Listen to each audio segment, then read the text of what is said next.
to our video chat for November of 2023 of Donkeys and Dragons, where we spend about 15 minutes chatting about a specific topic. Today, our topic for discussion is reading code, and our guest is the awesome Marit van Dijk, who's a developer advocate with JetBrains. So Marit's been in the IT business quite a while, 20 years or so, doing test automation, backend development in Java and Kotlin. She's been an international speaker at conferences since 2018. She just became a Java champion, which is really awesome. She's, like I say, a developer advocate at JetBrains, and she contributed to the book 97 Things Every Java Developer Should Know. I love those 97 Things books. And she has so much experience and expertise in knowing how to build quality into software products. So I'm Lisa Crispin. And I'm Janet Gregory.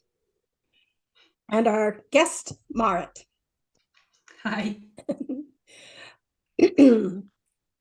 So today, we'll kind of start off a little casual like we usually do.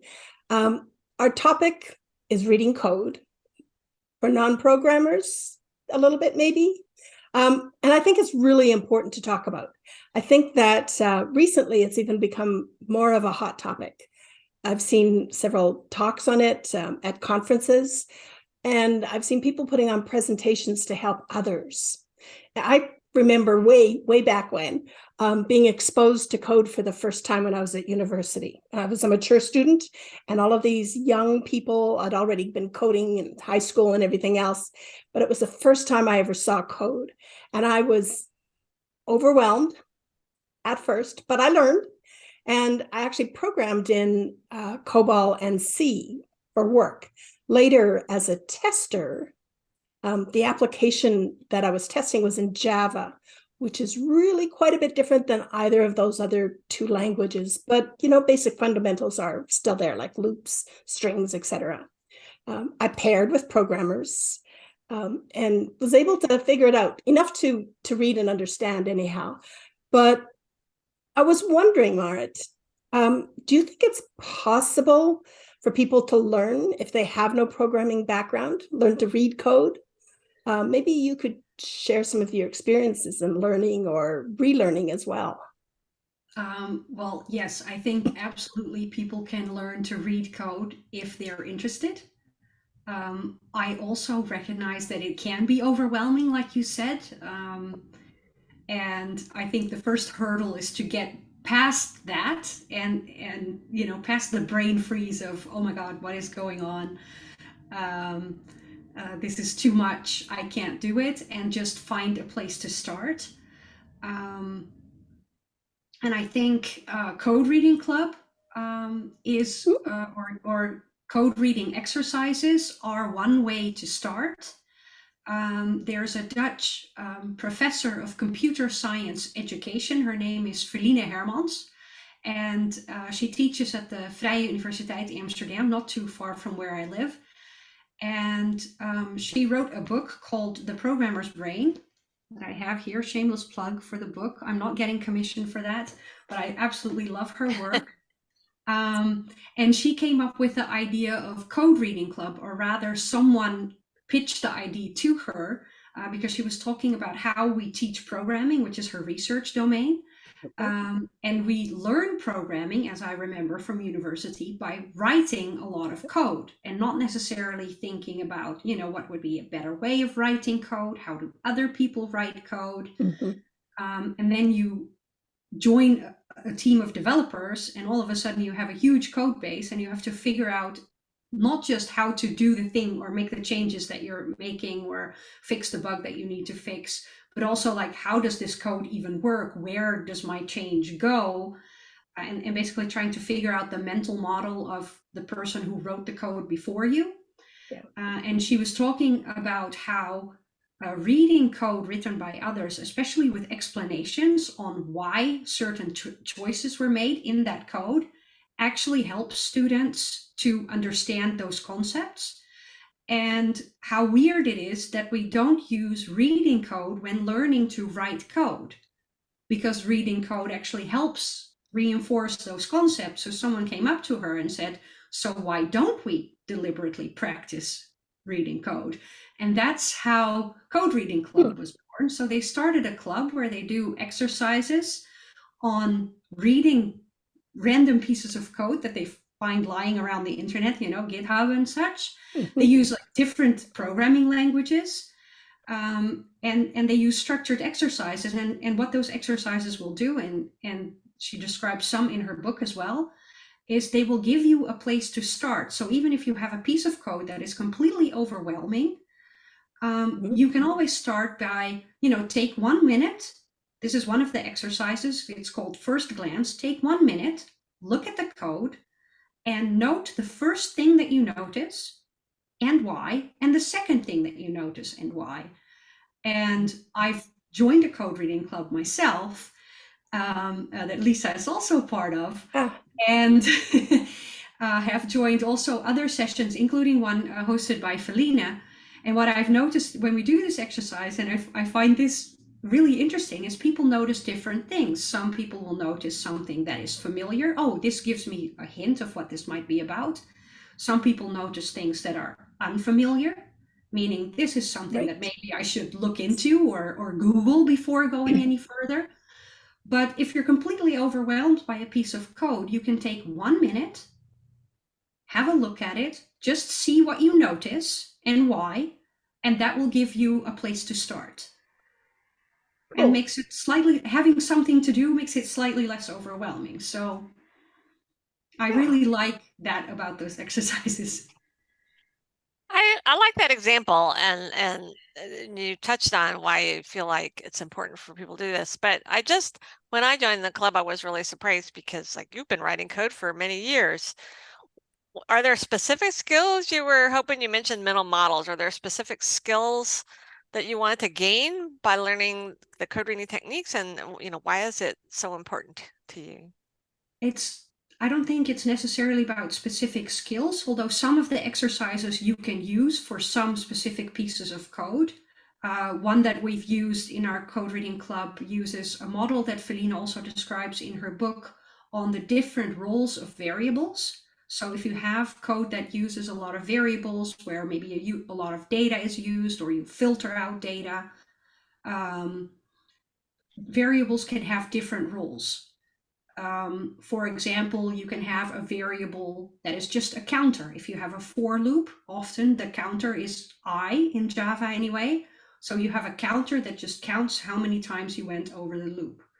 If you have a stream of data and you're trying to filter over that to find a particular value that you're looking for, you will have the most wanted value, or that will be the one that holds the value that you're looking for. And there are, if I remember correctly, 11 different roles of variables. So if you have a piece of code that has lots of different roles for variables, that might be one way to look at it and to analyze that piece of code, see if you can figure out what the roles of those variables are.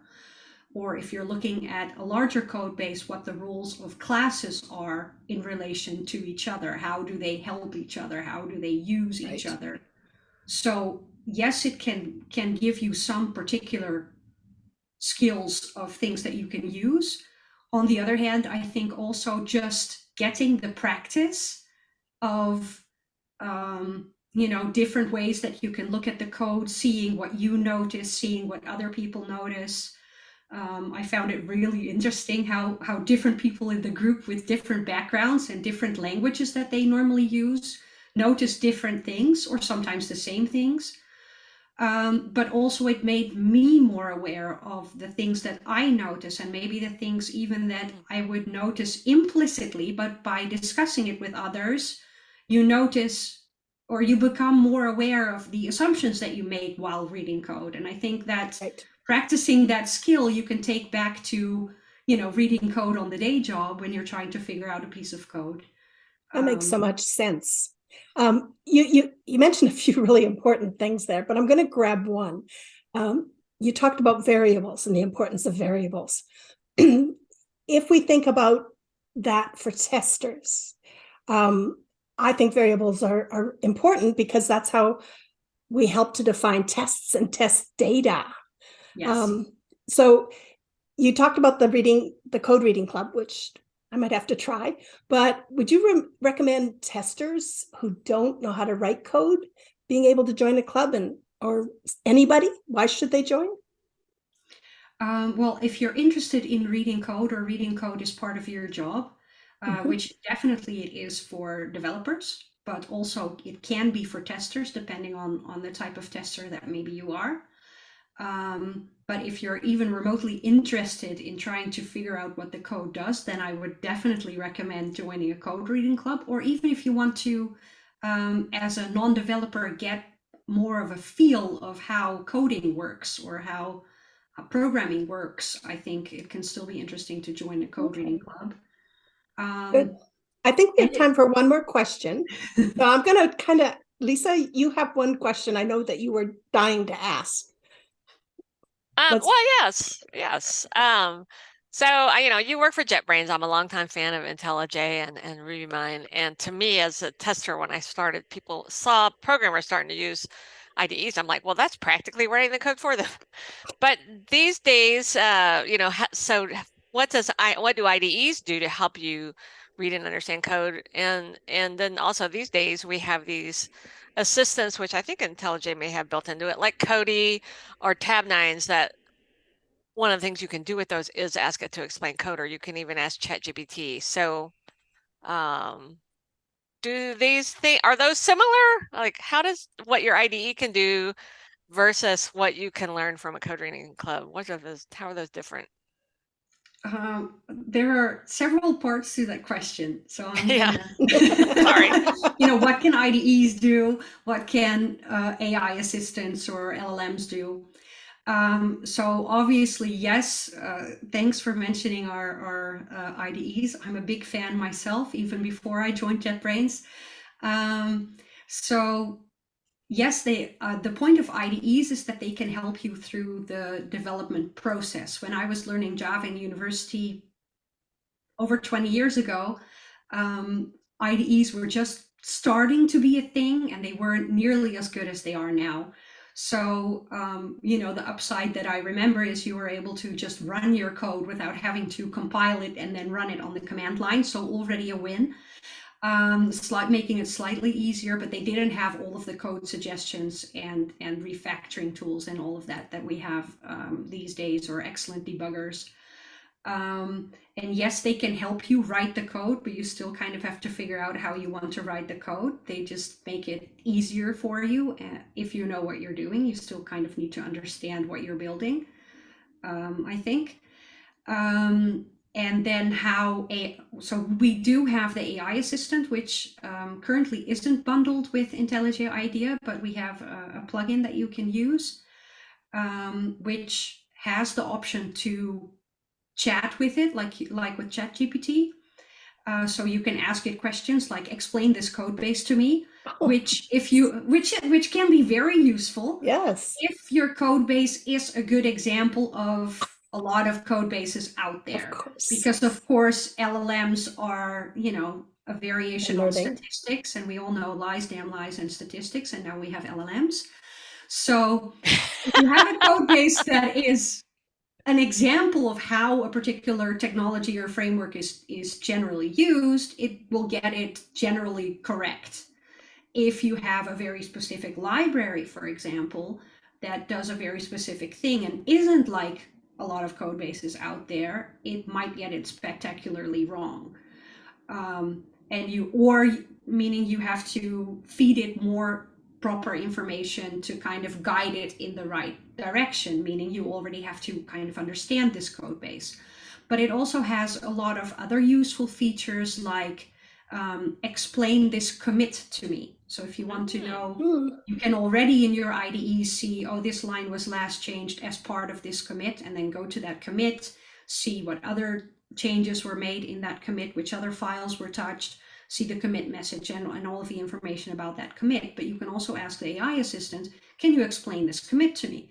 Which can provide you with a lot of additional information that can be really useful. Right. Or if your application is throwing an error, explain this error message to me. Reading error messages is very, very important as a developer, because hopefully they will tell you what is wrong or give you a hint of which direction to look, or if all else fails, you search for that in a search engine and hopefully find some results that can help you explain what's going on.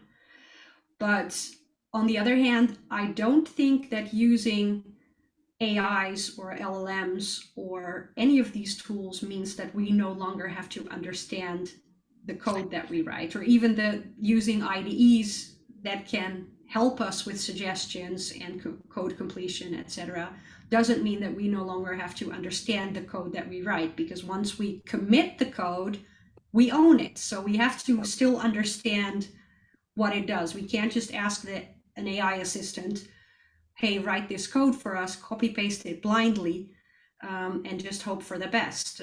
Right. Much like we wouldn't copy paste random code from Stack Overflow, commit that into our code base and just trust that it works, right? And like everything, like everything, we do need to test our code. Yes. We need to test. So today, a really good example was I asked Marit to double check her introduction slide, and she found an error. and that's just from my typing. So everything we do, I'm currently finishing up a book too, and right now we're editing and finding bugs, and everything we do, we still have to use our brains. And well, we have to know what we're doing. Yes, before we have to understand also a little bit the pros and cons of the tools that we use, the limitations. And I know that there are a lot of people who are super enthusiastic about what these tools can do for us. And of course, they're great in, not having to write boilerplate. I saw a really interesting talk last week on writing documentation and how using an LLM can help you fight like blank page syndrome, or I don't know if that's what it was called, but like I have to write writer's block. Yeah, writer's block. Like I have to write documentation for my application. I don't know where to start. Let the AI write something, even if it's, spectacularly wrong, that doesn't matter, because now I have something, in Dutch we would say to shoot at, but basically to correct. And if that makes you do spike-driven development because the language model was spectacularly wrong, but it gets you to write the documentation, then that's great. So that's actually a use case I can get behind. And even for code as well. But anyhow, I think our time is up. So it goes really fast, doesn't it? Yes. I could talk to you for hours. Oh, I know. And we should. Thank you very much for coming on. I'm just going to share my screen a little bit and we'll wrap up. Yeah, it's a really exciting area. I think more and more people need to learn about the code reading clubs and the advantages of those. So I'm really excited that you were our guest. Thanks. So, Lisa, do you want to kind of wrap it up? All right. Well, this is how you can get in touch with us and, this isn't how you get in touch with us. This is just some of our work that we can share. And Janet is also providing new books too. So look at her new books. And we'd love to hear from you. If you're somebody you'd like to have us as a guest on our video chat, or you'd like to be a guest, get in touch, or any questions. We love to talk testing. And take a look at our websites about our book and our training courses. Yes, and if you want to be a guest and have something to talk about, let us know. Thank you again, Marit, and we will see you next time. Thanks. Bye.